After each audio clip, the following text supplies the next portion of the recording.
उम्मतियों, इमामुल अंबिया ने फरमाया था, मेरे आका ने फरमाया मेरी उम्मत पे एक वक्त आने वाला है, निसाउन कासियातुन आरियातुन मुमीलातुन माइलातुन। मेरे आका ने फरमाया मेरी उम्मत पे वक्त आने वाला है, होंगी मेरी उम्मत की औरतें कलमा मेरा पढ़ेंगी मगर बदनसीब कपड़े पहन के भी नंगी फिर रही होगी।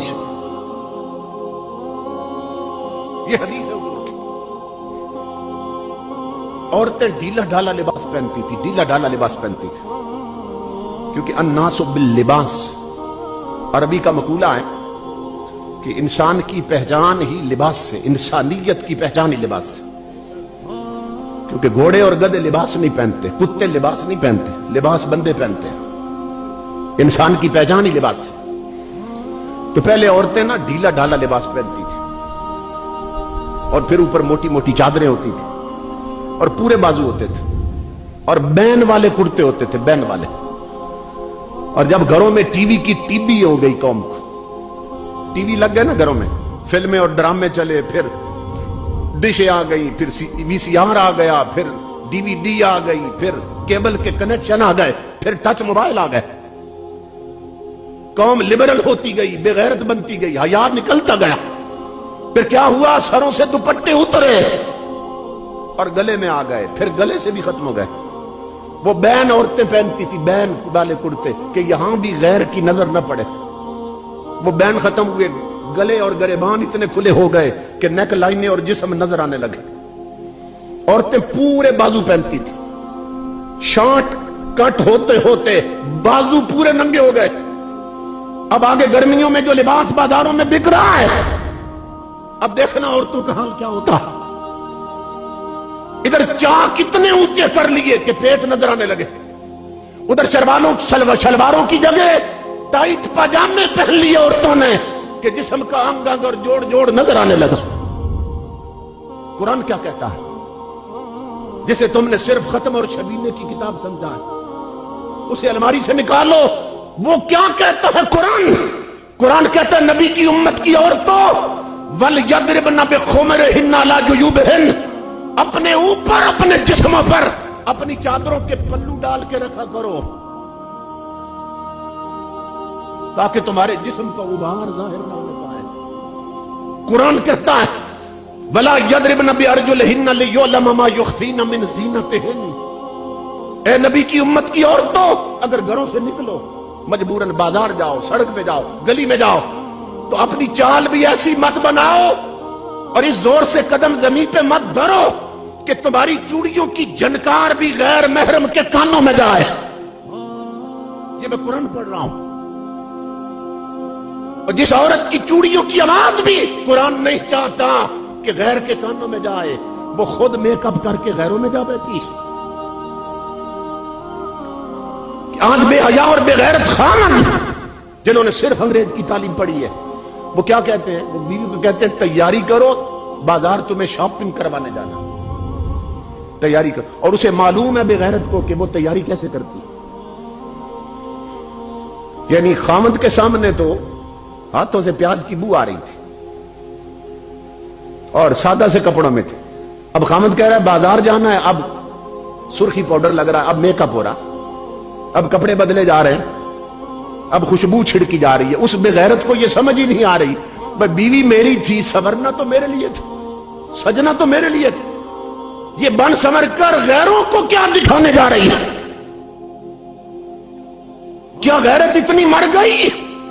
अकबर इलाहाबादी ने कहा था बेपर्दा नजर आई मुझे चंद बीबियां।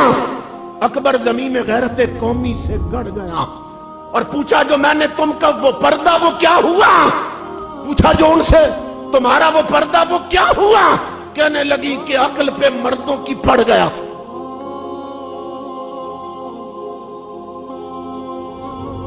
इस तरह के लिबरल लोग जिन्होंने सिर्फ अंग्रेज की तालीम पढ़ी, नबी का कुरान नहीं पढ़ा, हदीस नहीं पढ़ी, गैरतें मर गई। अल्लामा इकबाल कहता है तेरा वजूद सरापा तजल्लिए अफरंग कि तू वहां के इमारत घरों की है तामीर। जब तूने अंग्रेज ही की तालीम पाई है तो तेरे चेहरे से अंग्रेज तो नजर आएगा, मुस्तफा की झलक कैसे नजर आएगी? तूने सलेबस ही अंग्रेज का पढ़ा, तूने लिबास ही अंग्रेज का पहना। ये सूरत हाल है हमारी। اپنا لباس بناؤ اسلامی. میرے آقا نے فرمایا جب میں معراج کی رات دوزخ کا معائنہ کر رہا تھا اور دوزخ دیکھ رہا تھا, حضور فرماتے ہیں تو رأیت اکثر آلہ النساء, میرے آقا فرماتے ہیں اپنی امت کی عورتوں کی اکثریت میں نے دوزخ میں جلتے ہوئے دیکھی. کیوں؟ اس لیے کہ لباس ہی غیر اسلامی ہو گئے, چال ڈال غیر اسلامی ہو گئی, رہن سہن غیر اسلامی ہو گئے. تو میرے بھائیوں, جلسوں کا مقصد یہ ہے دین سیکھو, دین اپناؤ. آج یہ جلسہ سن کے جاؤ تو اپنے گھر میں شریعت کا جھاڑو دو, شریعت کا جھاڑو دو. عورتیں روز وائپر مارتی ہیں اور جھاڑو دیتی ہیں, وہ تو دوسری گندگی ہے. آج گھر جاؤ تو شریعت کا جھاڑو دو. کیا مطلب؟ اپنے گھر سے ہر وہ سی ڈی اٹھا کر توڑ کر پھینک دو کہ جس میں کنجریوں کے فلمیں اور گانے بھرے ہیں. آج گھر جاؤ تو ہر وہ ناول اور فلمی میگزین جلا کر راکھ کر دو جو تمہیں مصطفیٰ کی نظروں سے دور کر رہا ہے.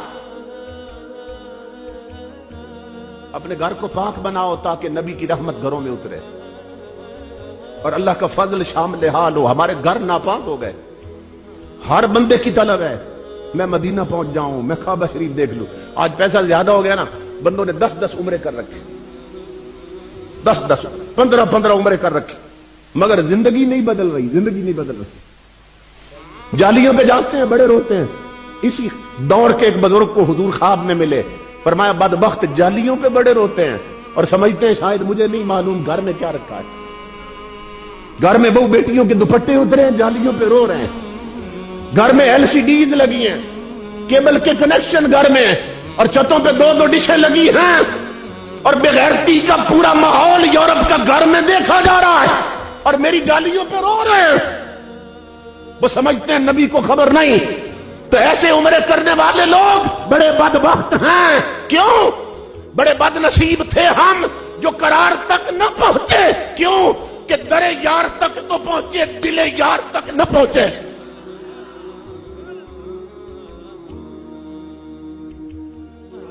بڑے بد نصیب تھے ہم جو قرار تک نہ پہنچے کہ در یار تک تو پہنچے, دل یار تک نہ پہنچے. کوشش کرو نبی کے دل تک پہنچ جاؤ, آقا پسند کر لے تمہیں.